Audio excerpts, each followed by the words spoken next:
I pledge allegiance to the flag of the United States of America and to the republic for which it stands, one nation, under God, indivisible, with liberty and justice for all. Thank you everyone for being here. And I want to introduce Sandy Tyon. She is going to be taking our minutes today. Apparently she is the record keeper for the commissioners, and thank you very much for standing in for our secretary today, our minute taker.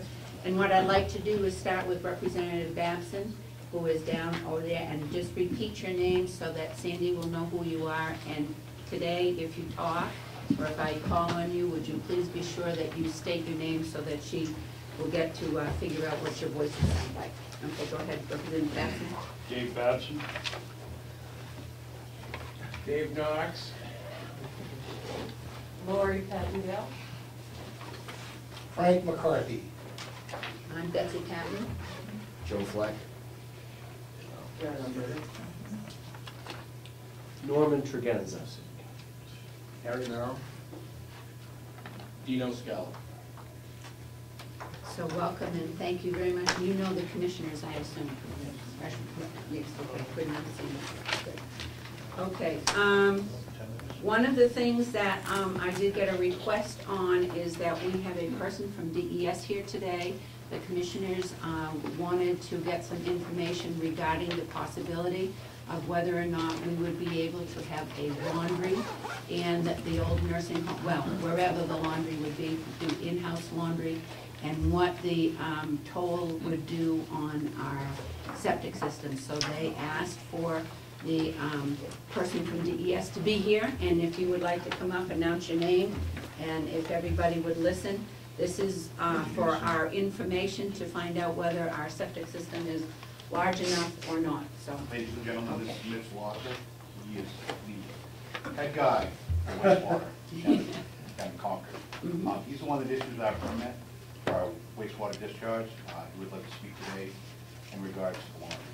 and you. I am Wayne McBride. I'm your primary operator for the wastewater system. Okay, there's Wayne. Thank you very much. Okay, go ahead, Mitch. You can sit, stand, or whatever right beside Representative Scalia right there.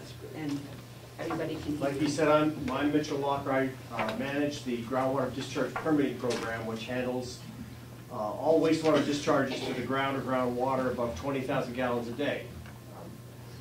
This facility has been in operation many years. I took the job in '95 and have been monitoring the groundwater and the operations here through the improvements and through the changes that the county home here and the complex has gone through. A few years back, they did an upgrade to treat the water with some advanced treatment. They kept part of it the same, and they advanced a little bit of the treatment in the beginning. And it seems to work and keep within the groundwater permit limits. Now, the system itself has a unique discharge in that it doesn't go underground or doesn't go into leach fields. It has an overland flow capacity or a capability, so it doesn't really go under into a leach field. It goes across the surface of the ground, and the soils infiltrate it, and there's a little additional treatment there. I guess what I'm here to talk about today is any kind of expansion or change in the character of the wastewater. Now, a lot of places want to expand their facilities, and the water itself, I think Carroll County has a capacity to expand. You have a permit now that's written for 28,000 gallons a day with give or take a few gallons on each side. And it's within the permit limits. All the compliance issues are within tolerances. Now, as I understand it, if you expand the facility to above 20,000 or 28,000 gallons, you'll need to re-evaluate the site and re-evaluate your system to make sure it discharges water that meets the compliance points.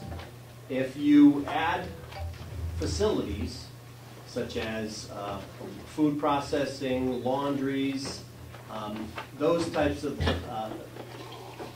services, it does change the character of the wastewater. So there would be possibly some changes to the wastewater system to filter or to pre-treat to remove lints, phosphoruses, and other products and contaminants and nutrients that would otherwise gum up or plug up the system. Laundries are specifically difficult in that they have a lot of lints and a lot of fibrous materials that will, if not pre-treated, will gum up a working filter system, which you have, a trickle filter where water dribbles down through media and it's treated that way. If there's a lot of this fibrous material that gets in there, it can clog it up, ultimately failing the system in many cases. So when you put a laundry in, usually you have some type of pre-treatment in order to make sure that that water doesn't already or doesn't fail or inhibit the materials or the treatment system that you had in place. So if there was to be a change in the character of the wastewater, it would require a revised permit. It doesn't appear that the volume is going to go over the limit, but it would probably need some kind of pre-treatment in order to protect the system that's already there. Again, laundries, you can't just put them directly and you'd have to filter, or you'd have to do some settling, something like that to protect the system that you have now, which operates quite well. So I guess that's about all I really have. I just wanted to let you know that the state is, we're encouraging treatment systems that are innovative and alternative, and we don't, by any means, I'm not trying to be here to say you can't do what you want to do. I just want you to know that these types of changes do have an influence on existing systems, and you need to review and study what the system is and how it will change with additional uses. So I guess that's all I really have. Thank you, Mitch. The reason that we have the input is that our building committee, we did have a discussion about what would happen if we wanted to switch and do our laundry in-house. Right now, we do our laundry, send it out at about $70,000 a year. And I know that Will had said that probably the gallonage would be okay, but that we wanted to get something from you. So thank you, DES, for coming. Are there any questions? Commissioner Sorensen. Any idea as to what it would cost for a pre-treatment of the laundry? Not something off the top of my head. Is it something that's readily available? It is. It is. It comes in packages, and a lot of times laundry facilities will be able to direct you to this type of a facility. Most laundries like this size go to sewer, and so the sewers, municipalities require pre-treatment for a lot of laundries. Okay. They sand filter it, or they put it through some kind of pressure membranes or something before a lot of these go into big sewers, depending on how much water and how much laundry. Okay, further on, and then Representative Babson. We have a lot of stuff that comes out of the jail that goes into our system, and it's all taken out through Some up in ones. Yeah, Yeah. some kind of pre-treatment of a filtering. And but this wouldn't happen. again, it's a little bit more finer material. It's finer.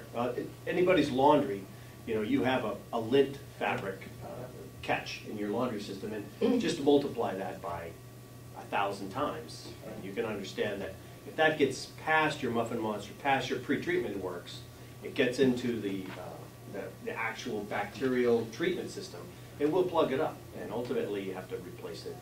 We have 13 pumps involved in the system, and they're all very sensitive to fibrous material. And Does- also, probably the bugs don't like the lint They don't. either. I don't know if it bothers them too much, but the lint is definitely a destructive, or gums up pumps and impellers and lines. So Okay, Representative Babson, then Commissioner Solomon, and then Representative McConkey. Thank you. Mitch, we're not expanding the amount of usage by very much, I wouldn't think, in the new nursing home, except for the laundry that's going into the old nursing home. What about the addition of perhaps a county extension, or if we keep a wing and rent the offices out, that won't put us over the limit either? I'm not sure. I don't know what your actual flows are now. Even if you wanted to expand the facility with more gallonage, You know, that is, I mean, you have a lot of land here, and it's you have land available for expansion, just a matter of where you're gonna put it and how you're gonna get rid of it. But putting more people on it or expanding the system from 28,000 to something else, it is possible. And if we up the gallonage more than 28, we would need to re-permit. Right. So we would need to go through that. Commissioner Solomon, I'm sorry, Representative Babson. There's been some follow-up. discussion in the weekly meetings here, the commissioners, that you have some factor, it's 28,000 gallons a day, but you've got a fudge factor in there, I think, that they talk about 10 or 20%. Can you explain that, please? Permits that are written for this volume of water are generally written on a monthly average. So, given one singular day, you may have a number of gallons that go into the system that exceeds the permit limit. And other days you have a number that goes below the permit limit. And so instead of raising the red flags and going into a kind of an enforcement mode for every peak, we average the month by the gallons per day on an average day. So 28 days or 30 days of the month, you may have 15 of them that go over the limit, you may have 15 that go under. So that average generally has to meet within the permit limits, which is 28,000. Well, I can't quite explain it, but we've heard it 2 or 3 times in the commissioners meeting. Is there some red flag on the high day that would be 35,000 gallons? I I'm think sure what Will they're or trying to explain Wayne to can you tell is you. that, say your monthly average, okay, not the daily average, but your monthly average per day, starts going 24, 25,000 for the month. Then the red flags start going. Oh, that- But yeah, that's what that's we're Right, talking there is a condition in the permit that requires you to notify DES and to start thinking about what you're gonna do with your flows if they average 80% of your maximum. So if you get to be 80% every day with your average monthly flows, that's a trigger to say we should look at either expanding or where our water's coming from. Maybe it's groundwater leaking in, maybe it's a lot of times in sewers, it's people pumping their groundwater from their basements into the sewer system. Whatever it might be, that it's a time to reevaluate your system to see where you can reduce water usage or stop groundwater from entering or expand. Do we take a daily reading? I think you have a continuous monitor here? I do. Yeah, you have a continuous flow meter. Thank you. Okay, Commissioner Solomon and then Representative McConkey. I just, excuse me, my question has to do with permitting.